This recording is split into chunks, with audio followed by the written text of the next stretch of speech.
તો જય માતાજી, સ્વાગત છે તમારું અમારા એક બીજા વિડીયોમાં. આ વિડીયો છે ઠૂંઠિયા રાક્ષસની વાર્તા, જે આપણે વાર્તા કહે છે ધીરુદાદા પરમાર. અને આવા વાતાવરણમાં આપણે એક વાર્તા કેવરાવી. અને અહીંયા જોવો, બધું વાતાવરણ જોરદાર છે.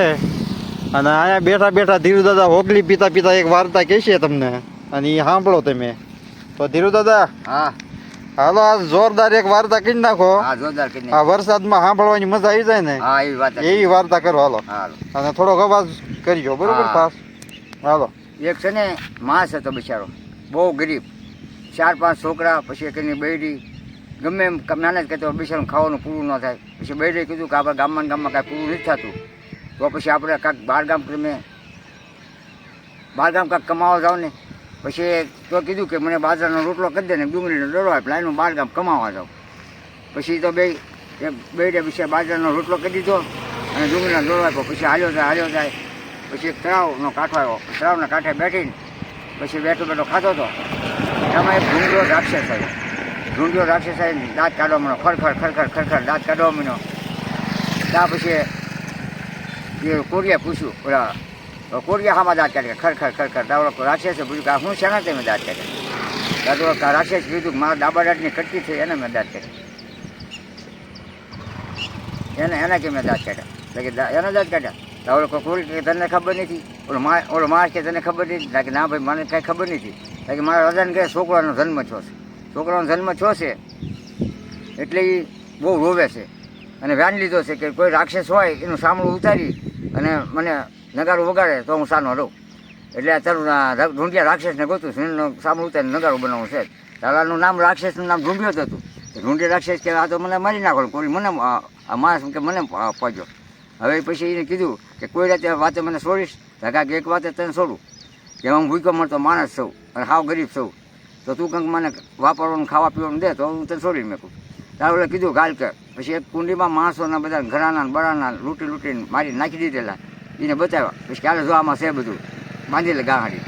પછી ઓલો અંદર જઈને માણસે ગાહાડી બાંધી લીધી અને કીધું ભાગવા માંડ. ઓલો ભાગવા માંડ, પણ મનમાં માનતા માની હતી કે આ માણસ જો મને જીવતો જવા દે તો હું હવામાનનો મને તો મારા પીરને દઈશ. પછી ઓલો તો ગાહાડી બાંધીને ઘરે આવ્યો બિચારો. ઘરે આવ્યો એટલે પછી એની પત્નીને કીધું કે હાલે આપણે વાણિયાનું થોડુંક જ્ઞાનું છે, એ વાણિયાનું જ્ઞાનું દે અને બાળ બચ્ચાને સારું કરીને ખવડાવ્યા હતા. એટલે પછી બિચારી એક ઘરાનું લઈને વાણિયાને ઘરે ગઈ. વાણિયાને કીધું કે હાલ્યો શેઠ, અત્યારે મારો ધણી કમાને આવો છો, આ ઘરાનું રાખો અને આ જેટલા પૈસા આવે એટલા પૈસા દો ને બીજું મને વસ્તુ દો. તો વાણિયો કે આટલું બધું તમે ક્યાંથી લેવા? મારા ભાઈને કહેજો ને કે મને કાંઈક એવો ધંધો શીખવાડે. તો કે કાલ થઈ જાય ત્યાં તો હું તમારા ભાઈને કહું. પછી આવીને ભાઈની પત્નીએ કીધું કે વાણિયાને હજે તમારે ધંધો કરવા આવું છે. તો કે ક્યાં તૈયાર થઈ જાય. પછી વાણિયાને તૈયાર કર્યો. પછી વાણિયા તો ભાઈ ઉખડીનો ડબ્બો ભરી લીધો. ઉખડીનો ડબ્બો ભરીને બે જણ હાલતા થયા. હાલ્યા જાય પણ રાક્ષસ કાંઈ મળ્યા નહીં અને હાન પડી ગઈ. એટલે વડલો મોટો આવ્યો. વડલાની માથે પછી બે સડી ગયા. પછી ફાળિયા હતા, એની ખોય બનાવી. ફાળિયાની માલપા ખોય બનાવી અને બે હુતા. ચાલો વાણિયો કે હવે મારે રાત કેમ કરે? વાણિયાને ઊંઘ આવે નહીં. વાણિયો બહુ બીકન જાય, બિચારો બીવે. કોલને કહેલા કે તું જાગતો હોઈએ, મને બહુ બીક લાગે. કે બીતો નહીં, કે જે થવાનું હોય થાય.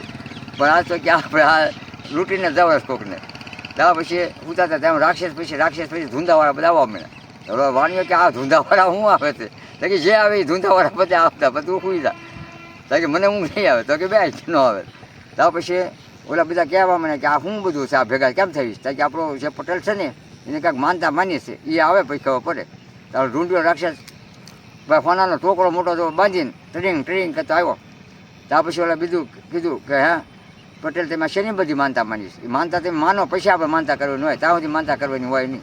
તાલે કીધું કે ભાઈ એક માણસ હતો, તળાવના કાંઠે બેઠો હતો. પછી એને સામે મેં દાંત કાઢ્યા. એ માણસે મારી સામે દાંત કાઢ્યા. એને સામે મેં કે મારી સામે દાંત કાઢ્યા. મેં એને સામે દાંત કાઢ્યા. ત્યારે માણસને મેં પૂછ્યું કે હું કામ ત્યાં મારી સામે દાંત કાઢ્યા? કારણ કે ત્યારે રાક્ષસે પૂછ્યું કે હું કામ ત્યાં દાંત કાઢ્યા? મને રાક્ષસે કીધું કે મારા ડાબા દાંતની કટકી થઈ એટલે મેં દાંત કાઢ્યા. તારો કાંઈ તને ખબર નથી? મારા રાજાને ઘરે છોકરાનો જન્મ થયો છે, એટલે તારો સામનું ઉતારીને મારે નગારું બનાવવાનું છે. એટલે મને ભાઈ બીક લાગી. મેં બીકમાં માનતા માનીશ આપણે પીરને. તો કે ભલા મને આપણી કળા ન કરે તો કેવી રીતે કળા કાંઈ? તો કે કાંઈક ધૂંધા વધારે, કાંઈક દાંત વધારે તો બીજી જાય, ભાગી જાય. કે કરો તો હાવનું કે એક વાત કે ભાઈ જો ખોટી ખોટી કોઈ કરા કરશે તો એની માથે કરકરતી વીજ પડશે કે આ એ વાત થાય છે તો ભાઈ ઢૂંઢા વધારવામાં દાંત વધારવામાં તો બરોબર વાણિયાની ખોઈ જ બરોબર દાંત અડ્યા વાણિયા ગોય બાપા મરી ગયો ત્યારે ઓલો રાક્ષસ ભાગ્ય ભગવ કે કરકરતી વીજ પડી ત્યાં તો ઓલો કોરી કે ટોકરાવાળો પકડ ટોકરાવાળો પકડ ત્યાં ઓલો કે આપણે ટોકરો તોડી નાખ્યો કે આ મારી વાંહે આવશે તે ટોકરો તોડી નાખ્યો અને ભાગી ગયા અને બે પછી ઘરે આવે ને ઓલો કે મારે ભાગ હોતો નથી મારે કોઈ ત્યારે આવવું નથી પછી આવીને પછી આ કરથી બધું કામ કર્યું એટલે બરોબર છું પણ બરથી કર્યો તો કામ ન થાય એટલે કરથી કામ કરાય બરથી ન કરે એવું છે ને એવી વાત છે. વાહ વાહ. તો આ તમે સાંભળી ઢૂંઢિયા રાક્ષસની વાર્તા. તો આ ધીરુ દાદા પાસે આવી આવી બધી વાર્તાઓ પડી છે અને વાર્તાઓની ખાણ છે કા ધીરુ દાદા હા, તમારે હા. કેટલી વાર્તાઓ છે તમારી એ પાસે? તો ફૂટ જ નહીં આખી જિંદગી. છૂટ જ ને એવી હમ. તો એમની પાસે વાર્તા બહુ સાજી પડી છે. જો તમને આવી વાર્તાઓમાં મજા આવતી હોય તો આમાં કોમેન્ટ કરજો તો આવી કાંઈક બીજી વાર્તા લાવશું નકર પછી તમને ખબર તો છે મિત્રો.